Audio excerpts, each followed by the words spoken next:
Les chiffres trimestriels de Disney sont sortis et sans surprise, eh bien c'est une catastrophe totale, notamment pour le cinéma. On voit ça ensemble.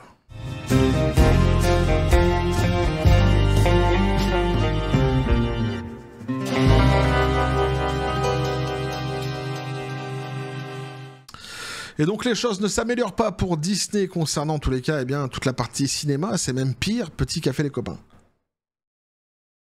Alors sans surprise me diras-tu, c'est vrai, néanmoins c'est quand même assez tragique ce qui est en train d'arriver actuellement pour Disney. Globalement les chiffres de ce trimestre-ci sont plutôt meilleurs que les chiffres précédents, surtout grâce aux parcs. Alors c'est assez étonnant parce que la fréquentation des parcs n'a pas vraiment augmenté extraordinairement chez Disney, néanmoins suffisamment pour qu'il fasse du bien à l'entreprise. Et puis à côté tu as surtout l'accord avec Abu Dhabi, on avait vu ça ensemble dernièrement pour le parc à thème qui va être construit là-bas, qui fait actuellement beaucoup de bien à Disney. Mais pour ce qui est cinéma, ce qui est quand même un segment, un des segments les plus importants chez Disney, eh bien ça va mal puisqu'on nous dit les bénéfices trimestriels des salles de cinéma de Disney ont diminué de 15% par rapport à l'année dernière. Et déjà l'année dernière, c'était une catastrophe. Donc imaginez ici, ça ne fait que continuer à dégringoler. Dans l'ensemble, donc, le Disney Grooming Syndicate a connu un troisième trimestre fiscal plutôt bon, c'est ce que je disais, mais l'adhésion fasciste et perverse de l'entreprise au mouvement woke a versé de l'encre rouge partout dans sa division théâtrale.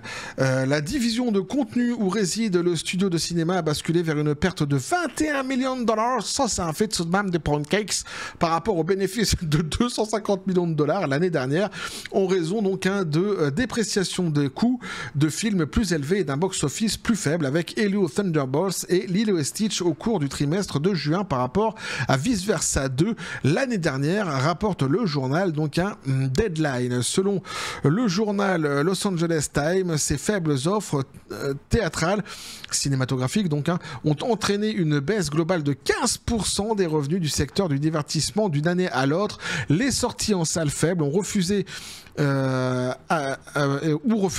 affectent également les ventes de produits dérivés. Donc procurez-vous vite les figurines Thunderbolts ou alors ne le faites pas, nous dit-on ici.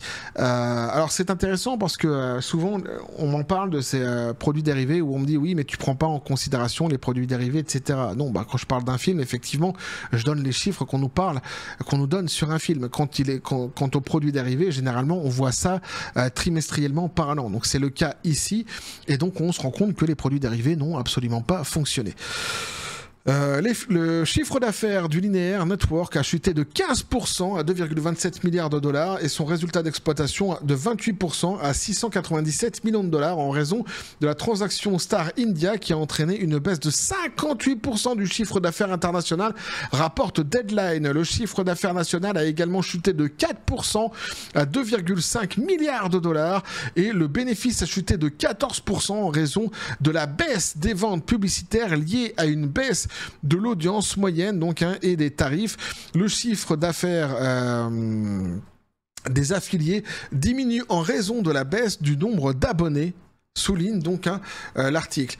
Donc une fois de plus, ici, on a une baisse du nombre d'abonnés et on est toujours sur cette courbe qui ne fait que continuer à descendre malgré ce que nous avait chanté dernièrement Bob l'éponge taré, le PDG de Disney, qui nous disait tout à fait l'inverse. Les chiffres ne mentent pas.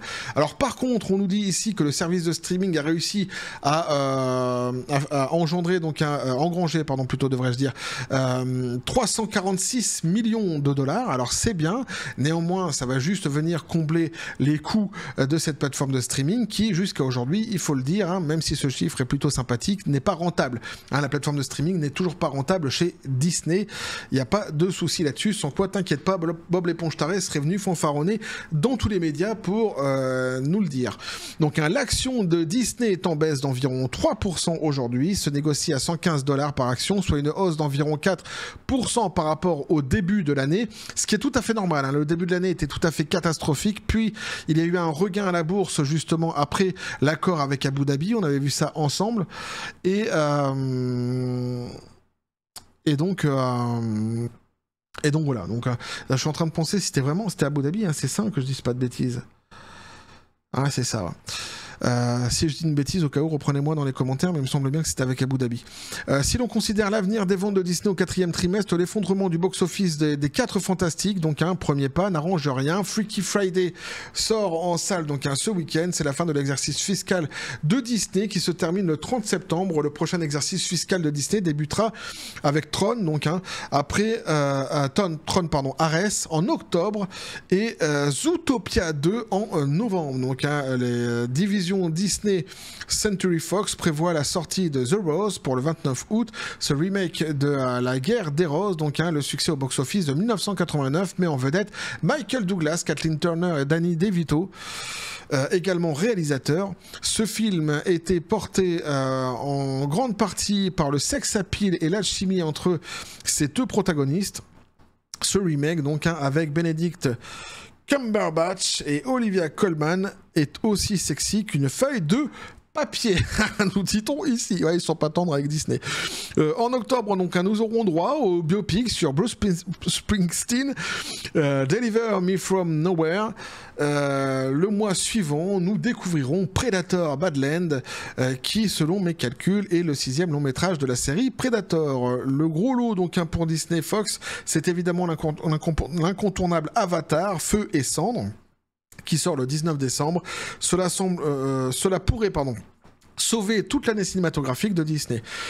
Jusqu'à ce que Disney adopte le woke et le grooming, son catalogue cinématographique était non seulement le meilleur, mais devancé de loin le 2e. Donc, l'ancien studio incontournable qui a accaparé les plus grandes marques de l'histoire du cinéma, Disney, Pixar, Star Wars et Marvel, a violé à mort toutes ces poules aux œufs d'or. Voilà ce que pouvait nous dire l'article ici, les copains. L'article est à charge complètement. Ils aiment pas beaucoup de Disney, et notamment depuis qu'il a pris son virage woke. Ça, il n'y a pas de souci. C'est une presse que je connais bien, et généralement, ils sont pas tendres justement ni avec Bob l'éponge taré, ni avec Disney. Mais on s'en fout. Quelque part, moi non plus, je ne suis pas tendre avec eux, généralement. Et quoi qu'il en soit, ce qui est important ici, donc, c'est cette chute de 15% sur donc sur le volet cinéma pour Disney, qui continue, puisqu'il y avait déjà une baisse donc à l'année dernière, donc c'est une baisse qui continue. C'est assez catastrophique. Alors de l'autre côté, c'est à pondérer peut-être aussi avec les parcs qui s'en sortent un petit peu mieux actuellement, c'est vrai. Les accords qu'il y a eu avec d'autres pays justement dernièrement pour ouvrir des parcs à thème, là aussi ça fait du bien à Disney, notamment en bourse, mais on constate ici néanmoins que la bourse a chuté encore une fois de 4 points dernièrement. Pourquoi ? Parce que les chiffres qui sont sortis, même s'ils sont bons pour ce trimestre-ci, pètent pas 3 pattes à un connard finalement, et on est loin du Disney de l'époque. On est sur une entreprise actuellement qui survit de trimestre en trimestre, et souvent avec des combines à la Bob l'éponge taré, qu'on identifie à chaque fois ensemble en vidant un vase pour en remplir un autre, mais on est très très loin des succès du passé. Donc un Disney qui continue sa dégringolade sur les segments de cinéma, qui n'a toujours pas une plateforme de streaming qui est rentable, malgré les promesses de Bob Iger, Bob l'éponge taré, et donc qui continue quelque part un petit peu son désarroi.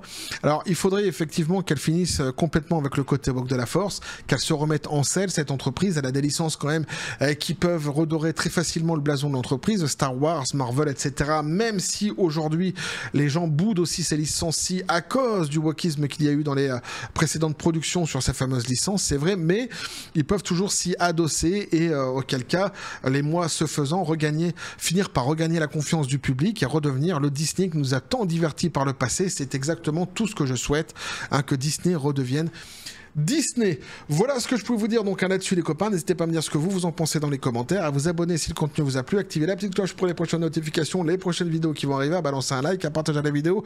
Vous avez tous mes réseaux sociaux qui sont dans la description des vidéos. N'hésitez pas à venir à basculer du côté de la force absurde des réseaux sociaux. Sur ce, les copains, je vous dis comme toujours, la Don Spartan, paix, félicité, pistolet à prout, c'est à toi. Qu'est-ce que tu penses de tout cela ?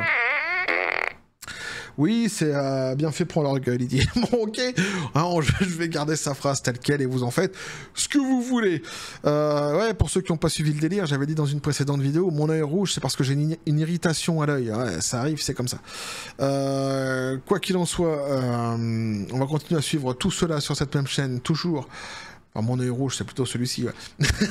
Dans la joie et la bonne humeur. Bah ouais, mais la fatigue, au bout d'un moment, ça arrive. Et que la force soit avec vous.